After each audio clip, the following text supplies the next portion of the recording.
My name is Heidi Weber, and I'm a whistleblower. I'm credited with being one of the first women whistleblowers in the higher education industry to go through a long legal battle and survive a 7-day jury trial. That experience changed my life, and I'm on a mission to show America just how hard that battle is. After my story aired on CBS, I decided that I wanted to create a podcast that would focus on the journey of a whistleblower, the process, the daily struggles, and all the amazing people that surround them that help them along the way. We take an inside look into what whistleblowers go through each day and getting rid of all the negativity that surrounds that word so that we can get down to some real facts and genuine information. That way we can hold the corrupt forces accountable and help others find their voice too. Join us because this one's definitely no tea party.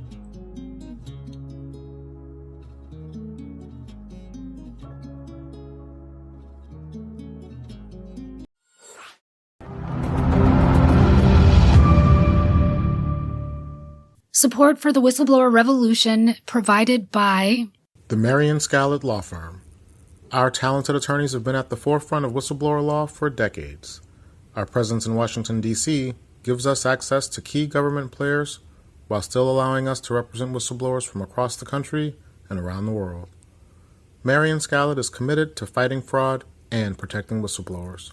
For more information, please visit us at findjustice.com.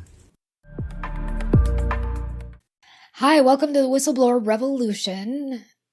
My name is Heidi Weber. I am a whistleblower, and I'm here with another very famous whistleblower. She was an FBI whistleblower. She was the first female SWAT team member in a profession that was driven largely by a lot of testosterone and not a lot of estrogen back in those days. And she is now doing Whistleblower Network news. And so I actually have her in my studio here at home. Welcome, Jane Turner. Thank you, Heidi. It's nice to be here. It is my honor to be able to talk to you. We've become actually pretty good friends, and I enjoy spending time with you and listening to your stories. And you're so nice. She really is nice. She's a nice lady. So tell everybody how you got started in your career, not as a whistleblower, but how did you become interested in the FBI and want to join and those sorts of things, especially back then? And this was just 10 years ago, so. Well, no. it really started when I was 12 and in Rapid City, South Dakota. And I, for some reason, had always wanted to be an FBI agent. And a friend of mine was the son of an FBI agent, and his name was O'Clock. And I went up to him and told him, I saw him at the post office, which was the federal building in Rapid City, and or where the FBI was. And I told him I wanted to be an FBI agent, and he said, "You can't because they don't let girls in." But I never wavered from that. And of course, Hoover died in May of 72, and they allowed the first women in June of 72, which they said was totally coincidental. But you and I know right. It was not. Mm-hmm. And I went to Quantico in 1978, and I was just over the 100th female agent to go into training there at Quantico. There had been over 100 before I got there. Wow. Yes, wow. And I loved it. I loved the training. I loved everything about Quantico. It was as great as I thought it would be. It was great as I wanted it to be.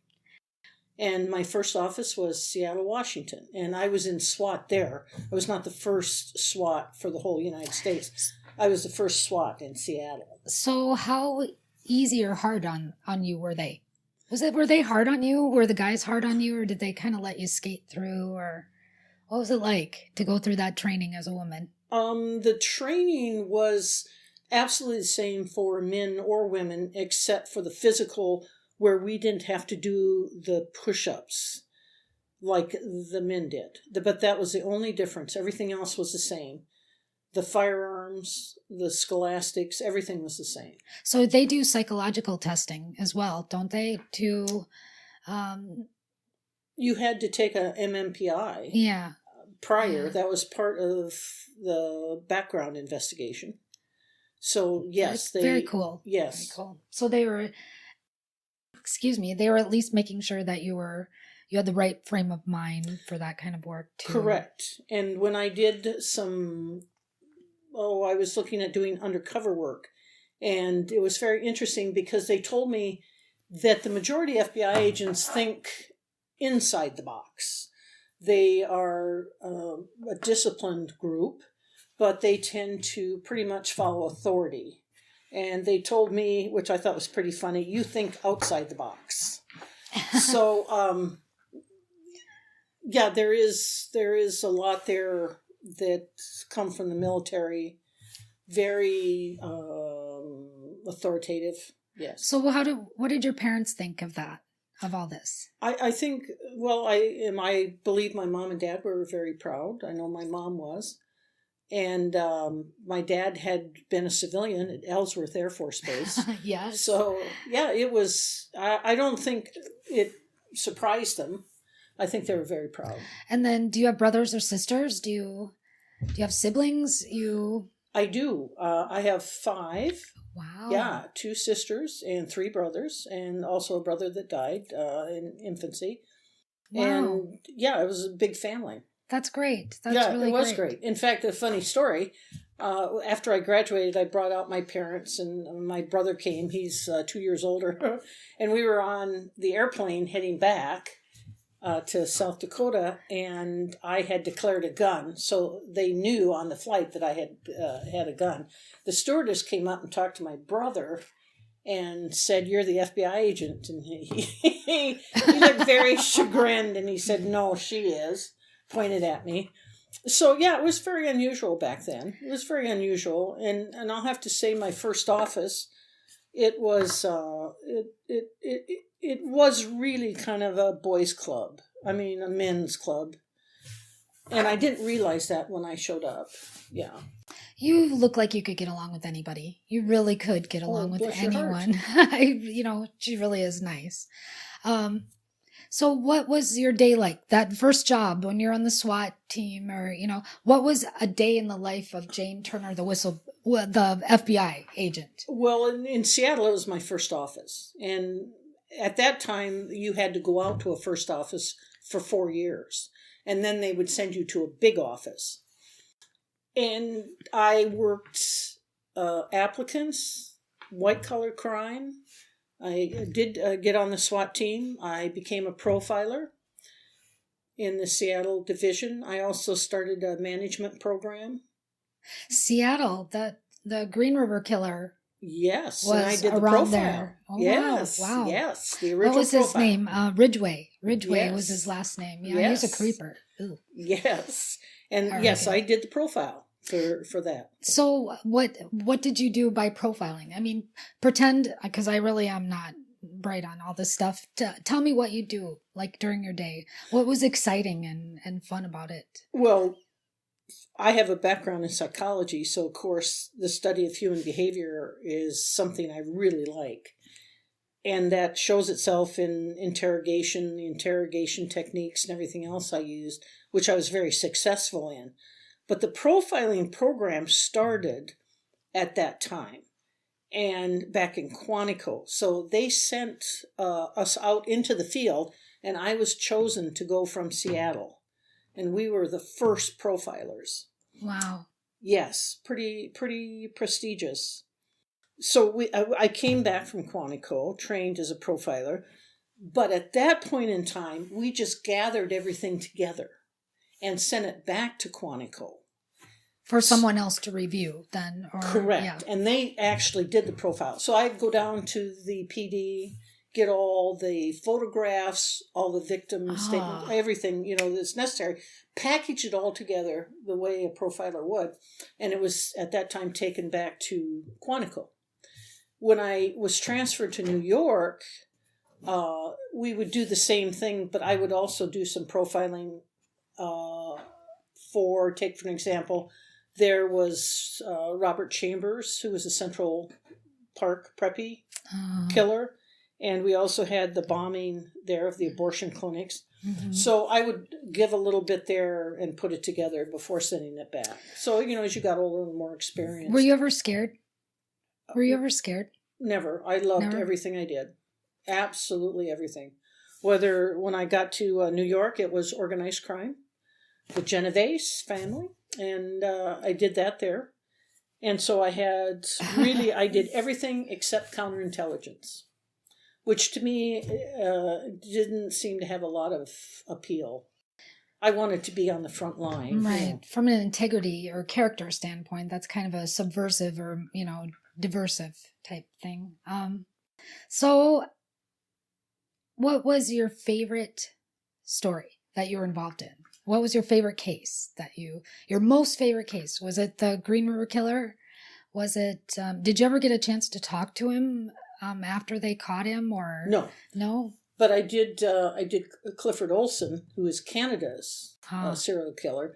And the favorite case probably is the Internet Killer, which I did when I was up in North Dakota. So tell us about this. I don't remember that one. Well, he was somebody who was molesting his daughter, and I got a confession from him, and he went to jail. Wow. But it was the first case where somebody confessed on the internet. And it was just an interesting case because it was so botched right from the beginning. Because, in those small towns in North Dakota, there's not as much probably expertise as you might have in a big city. Or rule following or that sort of thing. Right. Yeah. So it was really botched from the beginning. They at first said it was an accidental fire. So I had to go back in and reconstruct everything because he'd set fire to the house where his daughter was. Oh, jeez. And I had to put together, the motive, how it actually happened. So that was a really interesting case and follow it through a trial. So did any of it ever bother you? I mean, did you have a hard time with any of this? No, I did not. The only time I had a kind of a hard time was at that point I was working Indian reservations. Yeah. So I really worked everything. And when I had my daughter, Victoria, who's beautiful, by the way, yes, and wonderful. Is. Yes, she is. Smart, witty.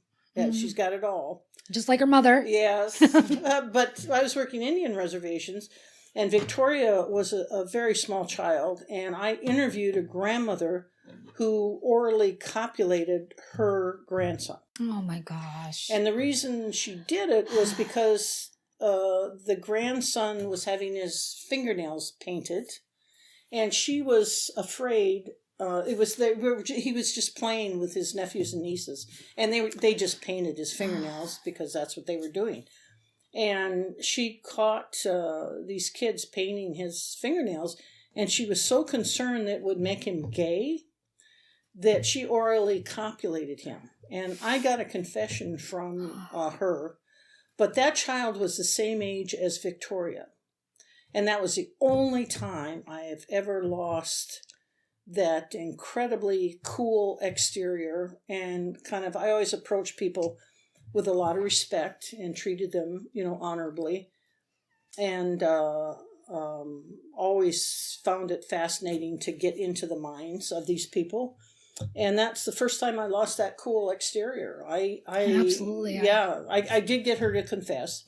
And she was so blasé about it, I almost came across the desk. And that's when I realized I probably better dial back on detach a little, working Indian country. Yeah. So it was shortly after that I asked to be removed from Indian country. Both Jane and I are from South Dakota. So we're familiar with the reservation and the sad state of affairs that a lot of the reservations are in South Dakota anyway. But so you came to the Twin Cities here, and then what happened? Well, I was forced to the Twin Cities while I was up in North Dakota. It turned out that I discovered that an agent who was a young agent was covering up child abuse cases. And it was brought to my attention by a doctor up in Minot, North Dakota, who came to me, and I had worked with her very often with these child abuse cases from one reservation. But she came to me and said, hey, this agent brought this terribly abused child in, And this child was so abused, it traumatized my staff. Oh my gosh. And your agent isn't doing anything. So I went back and I asked him why it was not opened as a child abuse case. And he said because it was a car accident. Now, there was so much rectal tearing. I asked him, well, how did this child have so much rectal tearing? And he said, well, it was the gear shift. Whatever. So it just, yeah. Oh my gosh. It didn't make any sense. But it was a different reservation. And this is another agent. This is another agent. This is an FBI agent. And so I went up to that reservation because I was a senior resident agent there in Minot. So I had 25,000 square miles, 14 sheriffs, 2 Indian reservations, and an Air Force base. Wow. So I went up to his reservation that he was tasked with and discovered that there had been a cover-up. And the investigator, the tribal investigator, it was related to the father of that child. Oh my gosh. And the agent somehow was involved in this? And the agent could care less about whether a child had been abused or not. So it was horrific. And I flew down to Minneapolis and started the process of saying that this was not right and we needed to fix this. I did bring that case to completion, never did get credit for it. But in the meantime, when I had come down and said we need to fix this because this is not right, my SAC at that time did not see it the same way I did. So how did they receive that? They what to you? Or well, he said, you have your own kid to worry about. Wow. So I flew back up. And you're a single parent at this point? Or yes. Yeah.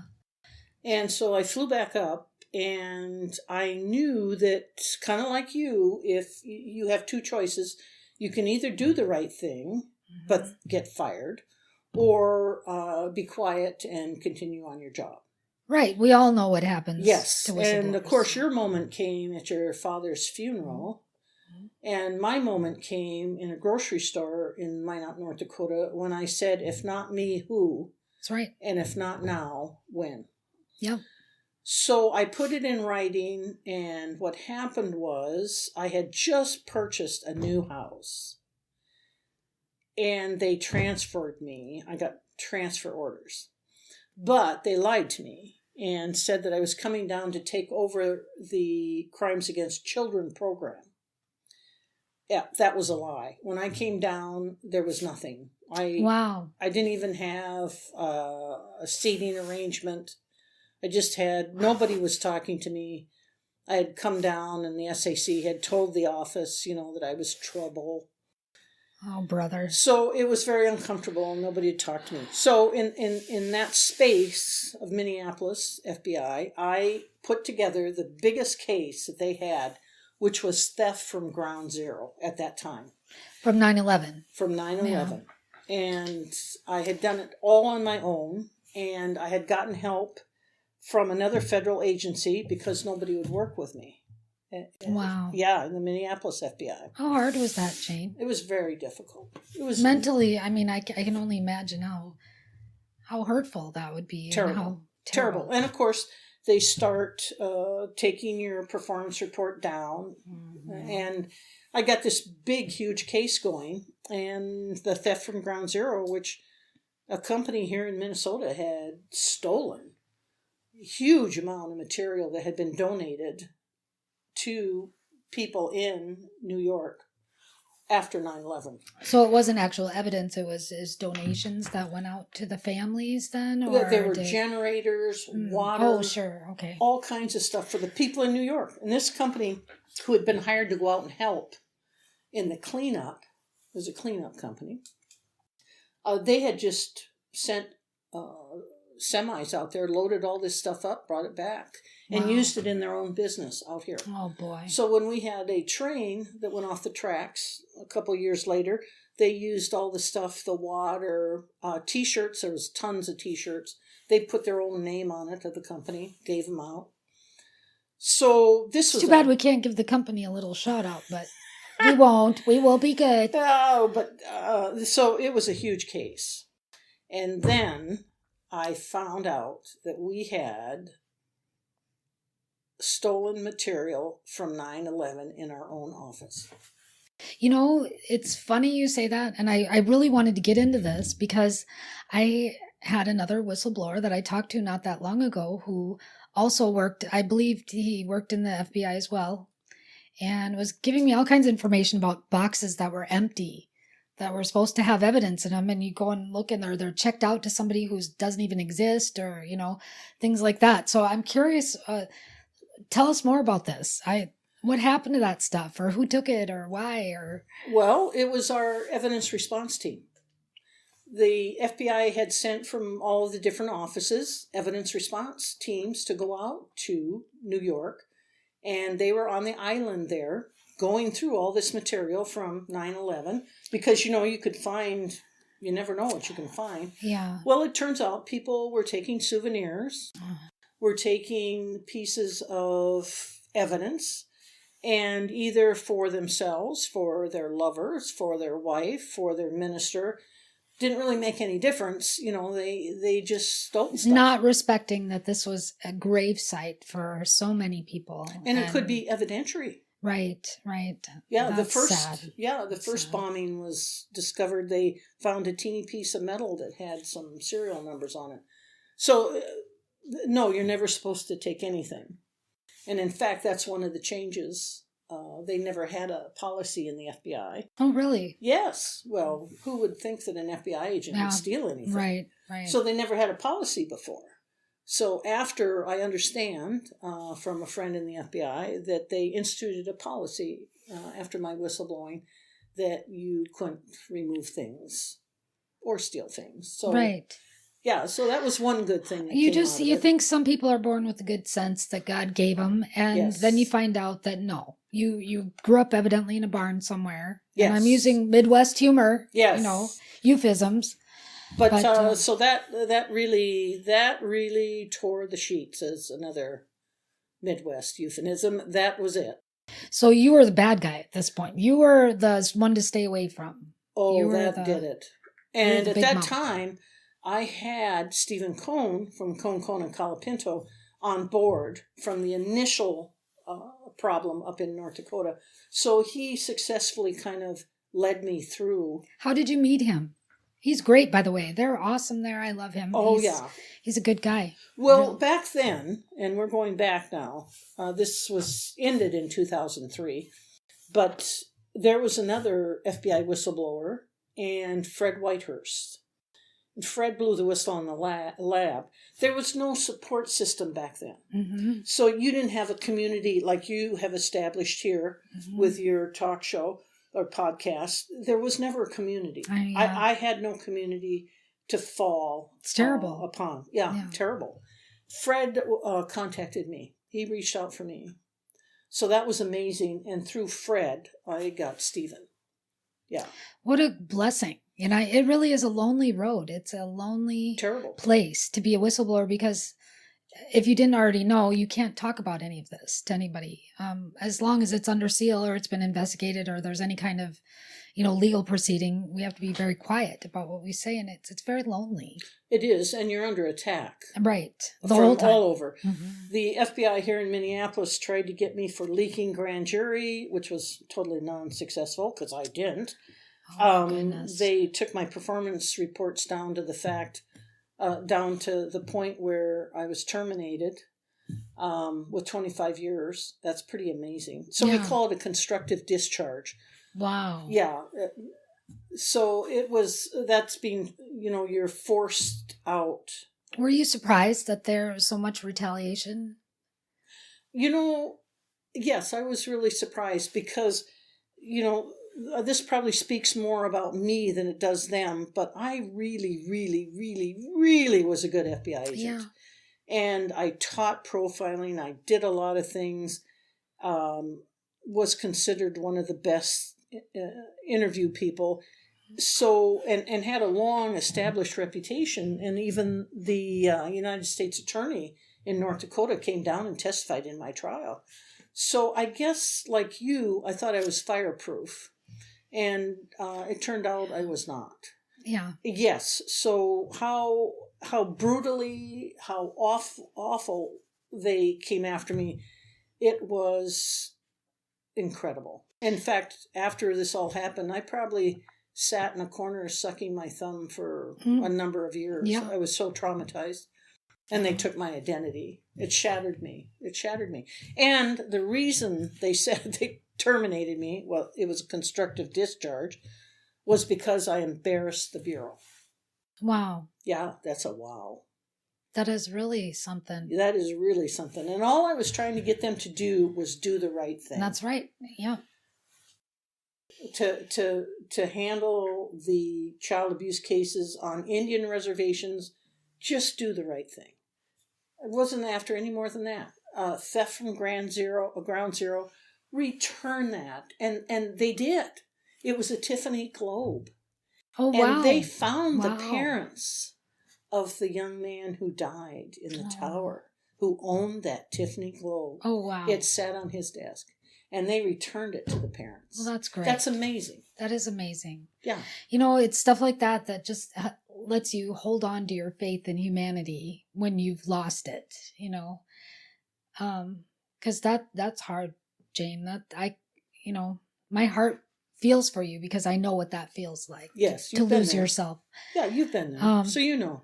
It's very, very difficult. And it's not just the whistleblower, it's the family. Right. You know, it affects everything. Everybody gets shotgunned. It sure does. Yes, and that's the sad part.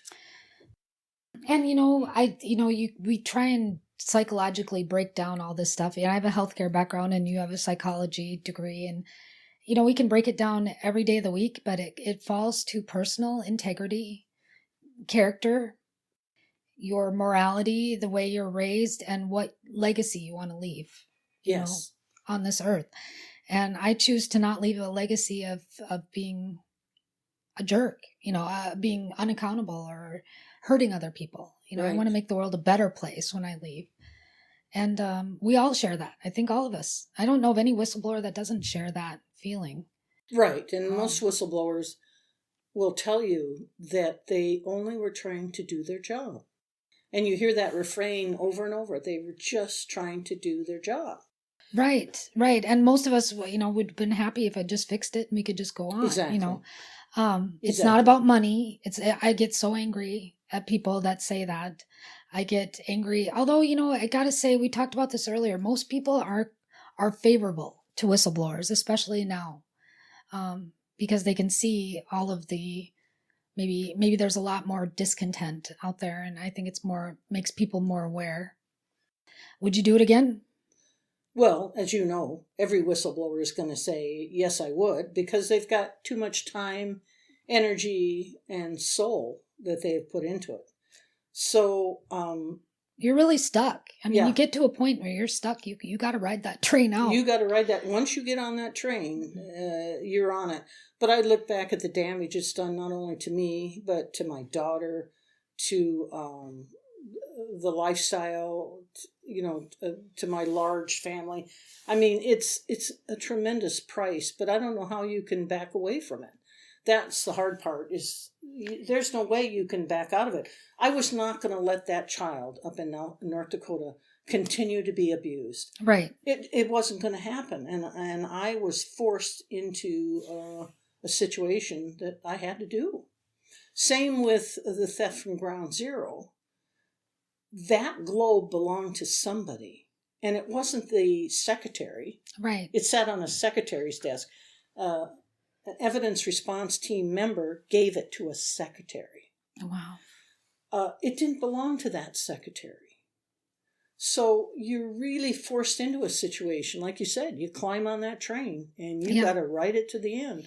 I'm very thankful I had the lawyer I had. Oh, and he's brilliant. Yes. He really is. He's a historical, world-changing, yes. whistleblower attorney. And yes, he is. He's a very kind man, too. Yes. From talking to him, he's very kind. He is. And the first attorney I contacted, like you, just wanted some money up front. And he was going to see if he could get $1,500, $2,500 from the Bureau. Yeah. And I said, it's not about the money. Right. And so I was very lucky I found Stephen, and I was very lucky he took it. Well, I think it becomes a marriage of sorts too. Yes. I told you about this, even though, my whistleblower attorney and I have been on this journey for a long time. And even though my case is over, we've shared so much and so much notoriety and different things that we've become friends. I Yes. respect him. I tell everybody, if it wasn't for him, I would have nothing. I mean, Yes. I owe this man for taking a risk on me and listening to me that day and going forward. And he'll just kind of go, oh, like Right. the whole thing. Exactly. But it's you have to find the right partner. And I You tell have to. everybody, do not do anything until you talk to a whistleblower attorney, not a Yes. regular attorney, not a divorce attorney, not a probate. Find a whistleblower attorney. If you can't find one, come to my website at whistleblowerrevolution.com and I'll Yes. help you. Yes. Or Jane will help you. Yes, and I definitely will. But now, So- working for the Whistleblower Network News, Yeah, tell us more. yeah, that I've interviewed 26, 27 whistleblowers. So it's really fascinating to find out what does engage, and you kind of get the same story, which is the fact that they had no other option. It's funny, isn't it? Yeah, it's very strange, but I would like to provide them that help also. And that's very important now, is the support. Absolutely. We didn't have that back then, and mine was around 2000 to 2003. There was no support network. Today there is, Yeah. and I would strongly suggest that a whistleblower tap into some kind of whistleblower support system, and like you said, get the best whistleblower attorney that they can. Right. And it doesn't mean, whistleblower attorneys, legitimate, credible whistleblower attorneys, do not charge. They charge on a contingency basis, similar to a personal injury attorney. So it's not, I think people are under this misconception that they have to save up so many thousands of dollars for a retainer. If you have a case and they take your case, you now have they're invested in your case. Yes. And so and they understand that a whistleblower is at a vulnerable point in their life that they can't do it without them. Right. The rewards are great, but then I tell people, what if that was the last paycheck you're ever going to get in your life? Right. And then it becomes a different story. And then you have to donate 40% of it to taxes and, everything else. Then it changes the thought process, Well, Heidi, the bottom line is none of us did this for money. That's right. No. Because there's not enough in this world to compensate what we have to give up and for the trauma we have suffered. The worst part for me was the loss of identity. I was so tightly strung into my identity as an FBI agent. And that's all I ever wanted ever since I was a little kid.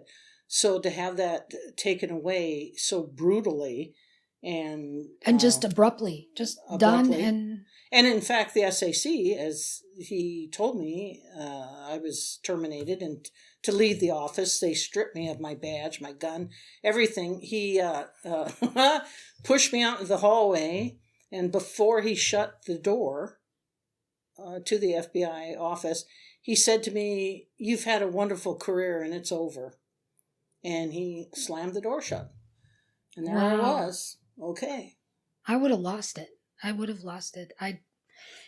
That day comes and it's going to come, Right. but you don't know it's going to come. You're not prepared.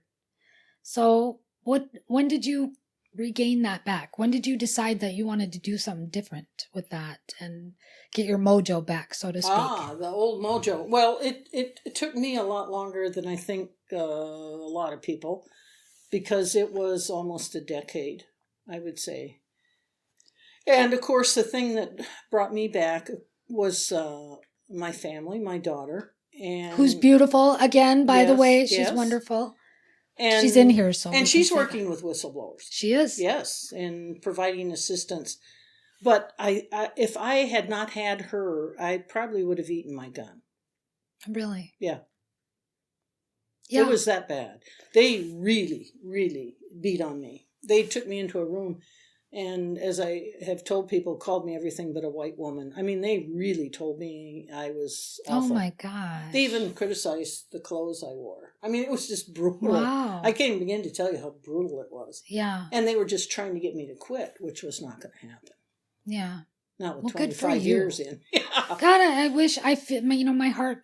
I think our superpower as whistleblowers is empathy and compassion. It really Yes. is, because we see that in other people and we just want to stop that. And so I'm sitting here going, oh, I wish I could just hug you. Oh, I feel so bad for you. But it's all good now. It's all Right. good now. It took a long Right. time, but it's all good now. What doesn't kill you makes you Makes you stronger. stronger. And that is Yes. very true. All these old sayings, they really have they have a lot of credence in them. Yes. So what do you plan on doing with this? What's the future plans for Jane Turner? Are you going to meet some billionaire and run away to somewhere? I wish. No, I'm going to continue working with whistleblowers.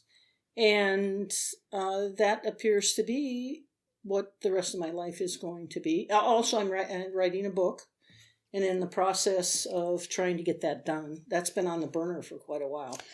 But I have a author who is helping me, Rosemary Dew, and she just wrote a book about your FBI, and it has 15 FBI whistleblowers in it. Wow. Yeah, and so it's pretty amazing.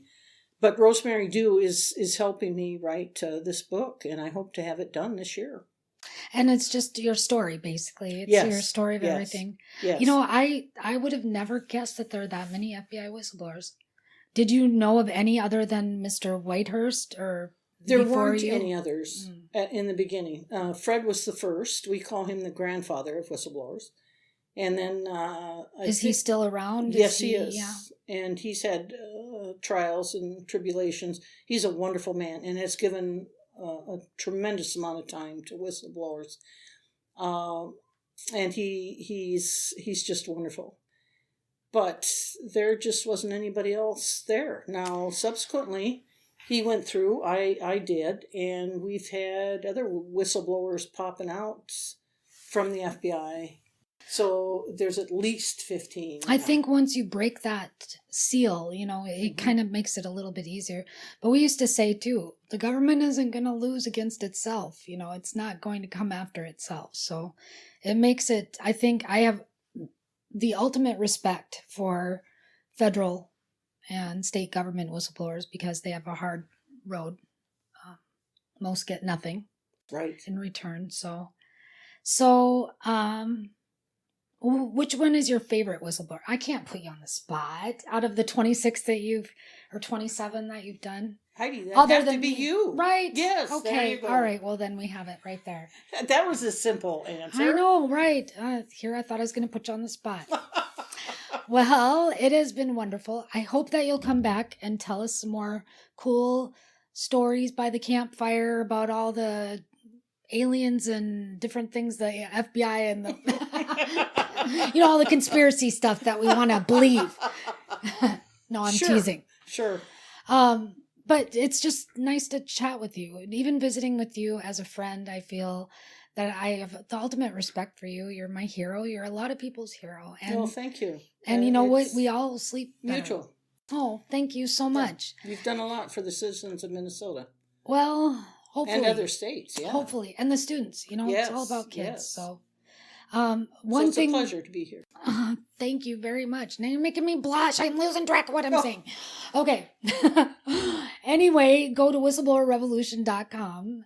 You can check out more about Jane and her story and where you can find her and listen to what she's doing right now. Yeah, Whistleblower Network News. Whistleblower Network News. So stay tuned.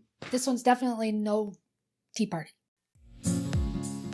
Thanks for listening today. I need to put a disclaimer out there. I'm not an attorney, so if you have any legal questions or you're searching for legal advice, you need to contact one of them. And it just so happens that on my website at whistleblowerrevolution.com, there's a whole page of amazing whistleblower attorneys all across the United States that you can get a hold of to answer those questions. If you're just searching for regular information about the show, upcoming episodes, or you have a question for me directly, please again go to whistleblowerrevolution.com. Thanks again, and please join us on the battlefield next week.